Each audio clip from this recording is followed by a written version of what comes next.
నమస్కారం అండి. నా పేరు డాక్టర్ సువజ్ల, జీవా ఫర్టిలిటీ సెంటర్స్ లో సైంటిఫిక్ డైరెక్టర్ ని. టెస్టోస్టిరోన్ అనే హార్మోన్ స్పర్మ్ ప్రొడక్షన్ ని స్టిమ్యులేట్ చేస్తుంది, దాని డెవలప్మెంట్ ని. అండ్ యూజువల్ గా ఏంటంటే పురుషుల్లో టెస్టిస్ లో ప్రొడక్షన్ అవుతుంది అనమాట.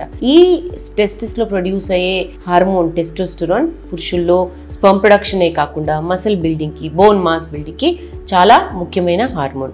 సో ఈ రిలేషన్షిప్ టెస్టోస్టిరోన్ లెవెల్స్ ను స్పర్మ్ ప్రొడక్షన్, డెవలప్మెంట్, పురుషుల హెల్త్, ఈ కాంబినేషన్, ఈ రిలేషన్షిప్ అనేది చాలా కాంప్లికేటెడ్. కానీ మన ఇవాళటి టాపిక్ లో టెస్టోస్టిరోన్ ఉంటే సంతానలేమి సమస్యకి ఇదొక కారణం అవ్వచ్చా అనేది మన టాపిక్. సో స్టడీస్ ఏం చెప్తున్నాయంటే లో టెస్టోస్టిరోన్ లెవెల్స్ ఉంటే లో స్పర్మ్ కౌంట్ ఉండడము, మేల్ ఫర్టిలిటీ ఇష్యూస్ ఉండడం ఖాయం. స్టడీస్ ఏం చెప్తున్నాయంటే లో టెస్టోస్టిరోన్ డైరెక్ట్లీ రిలేటెడ్ ఉంది లోవర్ స్పర్మ్ కౌంట్ కి సంతానలేమి సమస్యకి ఒక కారణం అవడానికి పురుషుల్లో. ఇది ఒక సీరియస్ ప్రాబ్లం అండి. ఎందుకంటే స్పర్మ్ కౌంట్స్ తక్కువ అవుతున్నాయి. Over the past 40-50 years sperm counts తక్కువ అవుతున్నాయి.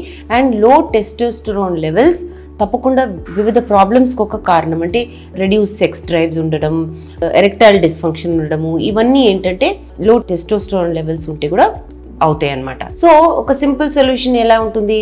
సరే, టెస్టోస్టిరోన్ లెవెల్స్ తక్కువనే కదా, టెస్టోస్టిరోన్ అనే హార్మోన్ తీసుకుంటే బ్లడ్ స్ట్రీమ్లోకి ప్రాబ్లమ్ సాల్వ్ అయిపోతుంది. కానీ ఇది రాంగ్, చాలా మిస్కన్సెప్షన్. ఎందుకంటే టెస్టోస్టిరోన్ రీప్లేస్మెంట్ థెరపీ మీరు పిల్లల కోసం ట్రై చేస్తున్నప్పుడు స్వయంగాను లేదా కౌంట్ లో ఉన్నప్పుడు తీసుకోకూడదు. ఎందుకు అంటే టీఆర్టీ అందాం దీన్ని. ఇప్పుడు టెస్టోస్టిరోన్ రీప్లేస్మెంట్ థెరపీలో ఏంటంటే స్పర్మ్ కౌంట్ అనేది కరెక్ట్గా 0 కూడా వెళ్ళొచ్చు.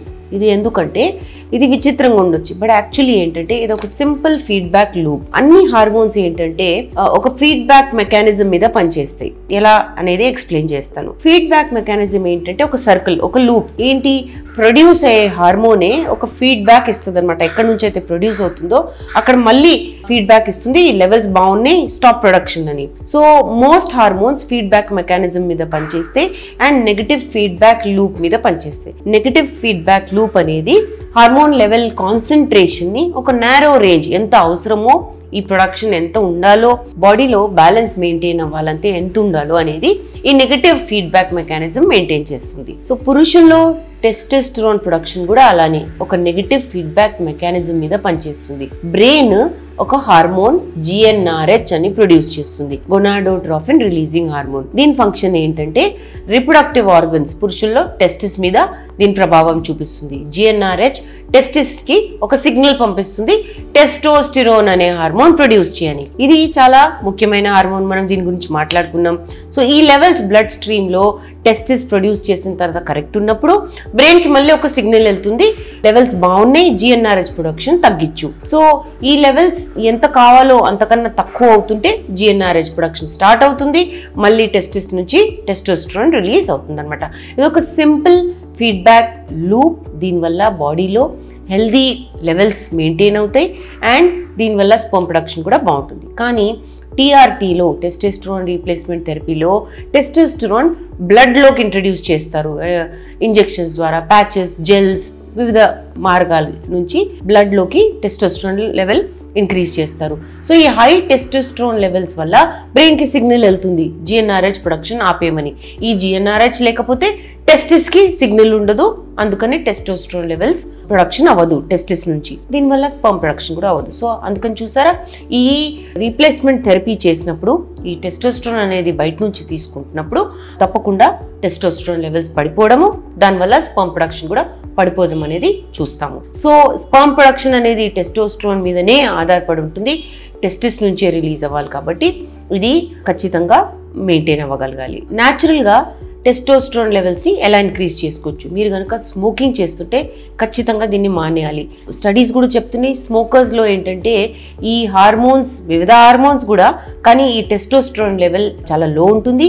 దీనివల్ల సంతానలేమి సమస్య అవ్వచ్చు. సో ఎస్పెషలీ పిల్లల కోసం ట్రై చేస్తున్నప్పుడు ఈ అలవాటుని మీరు ఖచ్చితంగా మానేయాలి. వెయిట్ కూడా తగ్గిస్తే చాలా మంచిది.